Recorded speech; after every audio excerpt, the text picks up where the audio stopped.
Halo, assalamualaikum teman-teman. Selamat pagi, siang, sore, dan malam. Terima kasih banyak buat teman-teman yang udah subscribe channel ini, udah dukung channel ini. Gua berterima kasih banget karena udah ada peningkatan dalam beberapa bulan terakhir dari subscriber dan trafficnya juga untuk channel ini supaya lebih berkembang. Oke ya teman-teman ya, langsung aja.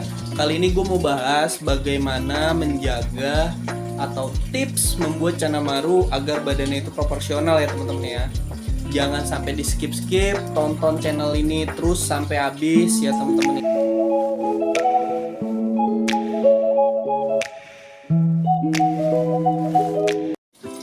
Oke teman-teman ya, ini yang gue review ada ikan pertama ya.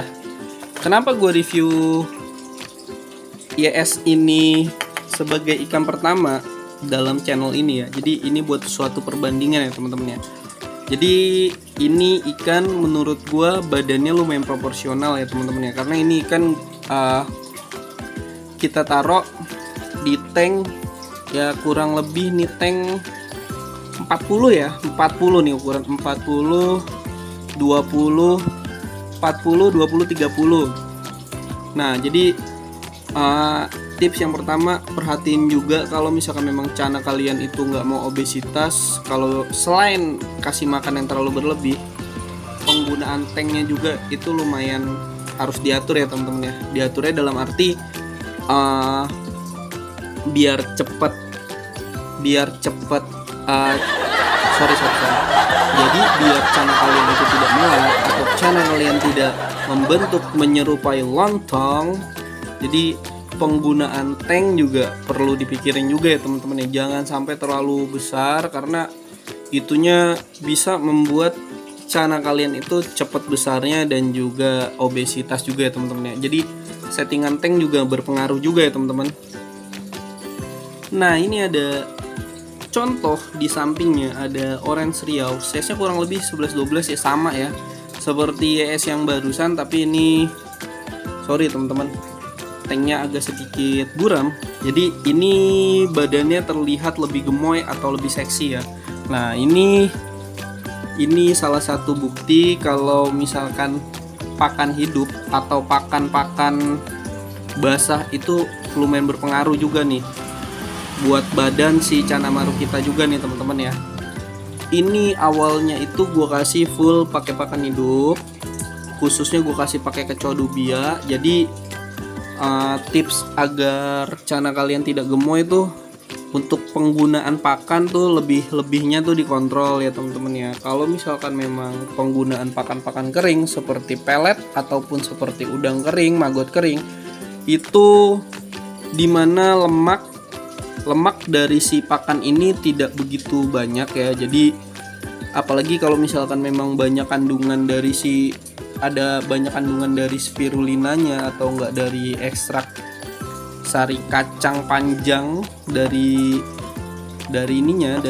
si pakannya, itu dapat melancarkan dari pencernaan si ikan itu sendiri ya teman-teman ya. Jadi nggak heran kalau misalkan kita pakai ini, biarpun kita push pakannya mau sehari 3 kali, pakannya sampai perutnya mulai terisi, ini nggak akan menimbulkan gemuk ya teman-teman ya, karena di sini ada ya bahan yang membuat si ikan ini tidak menjadi gemuk ya teman-teman ya. Oke teman-teman, itu penjelasan di ikan kedua dan ini penjelasan di ikan ketiga ya. Ini ketiga-tiganya ikan kita tuh nggak ada yang maksudnya over banget obesitas. Paling yang bener-bener agak sedikit obesitas tuh tadi di orange riau kita ya, karena orange riau kita itu merupakan bentuk percobaan gua memakai kecoa dubia pada saat itu dan juga memakai maggot hitam narpati. Nah jadi kemarin gue udah ketemu lumayan formulanya ya. Jadi kecoa dubianya itu tuh nggak bisa gue pakai setiap hari karena itu membuat obesitas dan bentuk proporsional badan si ikan tuh jadi nggak enak gitu ya teman-teman ya. Jadi ini gua kasih pakan kemarin habis gua kasih kecoa dubia ya. Gua kasih kecoa dubia juga itu pakai pakan 3 hari sekali ya. Gitu 3 hari sekali aja. Dan kalau misalkan gua kasih pakan pakai kecoa dubia itu sehari sekali aja, kecoa dubia itu aja. Gitu karena ini juga lumayan tuh teman-teman ya. Tuh pakai pakan itu tuh untuk melihat cabung sama bunganya itu bener-bener lumayan ini juga ya teman-teman ya, lumayan berpengaruh juga kalau untuk pakai pakan basah ya atau pakan hidup untuk booster ya. Biasanya gue pakainya jangkrik atau pakai kecoa dubia, gue seling di udang hitam narpati, tapi 3 hari sekali nih teman-teman ya, jangan terlalu over gitu tuh hasilnya udah mulai kelihatan nih. Di satu ikan ini aja udah lumayan kelihatan tuh, kita ngelihat kan cabung bunganya tuh udah lumayan ya. Ini ikan updatean dari galon juga gitu. Ini updatean dari galon, waktu itu gue taruh di galon tuh size-nya kurang lebih 5 cm.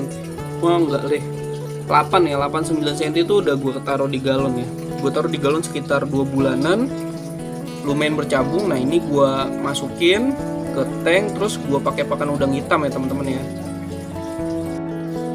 Oke teman-teman ya, nah ini salah satu contoh YS yang udah size 30 up ya. Ini size-nya kurang lebih 32. Nah ini ngebuktiin kalau memang badan kita jaga tuh bisa sampai seramping ini, biarpun udah size gede juga ya teman-teman ya tuh. Jadi anatominya dia ini aman banget nih teman-teman ya. Udah beberapa kali ikut kontes juga nih, anatominya aman. Udah pernah ikut Latber juga, udah pernah juara 3 podium di Latber. Nah ini tuh anatominya dia aman banget ya teman-teman ya. Jadi kita fokus di anatomi badan, gimana ikan kita tuh nggak kegemukan. Ini contoh size yang udah 30 up nya nih teman-teman tuh. Jadi tadi gua kasih contoh size yang belasan, 16 sampai 17 cm. Nah ini udah size di 32 cm terakhir gua ukur. Nah salah satu aspek yang bener-bener harus kita pikirin juga nih, ini sengaja gue kasih tank yang agak sempit ya, tapi yang penting dia itu bisa buat muter. Bukan maksud untuk ini ya, bukan maksud untuk menyiksa hewan. Yang penting kan ini kan bisa muter, badannya nggak bengkok. Jadi kalau misalkan memang dia muter, bisa muter. Terus juga di sini menurut gue agak sedikit aman ya, dibandingin kita pakai tank yang ini gitu loh teman-teman ya. Pakai tank yang ini agak kegedean. Jadi biasanya untuk badan pun berpengaruh. Tapi kalau misalkan memang kita kasih tank sempit seperti ini dan pakan yang kita atur, ini benar-benar membuat proporsi badan pun dari si ikan lebih cenderung proporsional ya teman-teman ya. Gitu, proporsional badannya. Jadi nggak kegemukan dan nggak kayak lontong seperti yang kita bahas pada bahasan kali ini ya teman-teman ya. Oke teman-teman ya, terima kasih udah ngikutin konten ini, nonton konten ini sampai habis. Jangan lupa like, comment, dan subscribe. Ada beberapa subscriber yang udah nyobain udang hitam juga. Kalau misalkan memang teman-teman mau nyobain kehebatan dari udang hitam dan juga produk-produk dari King Barbar juga, tolong bisa nih gue kasih linknya, bisa lu cek di deskripsi, itu tertera linknya ya teman-teman ya. Oke teman-teman, semoga kalian sehat terus, bisa support channel ini terus. Terima kasih banyak buat teman-teman, see you next time ya.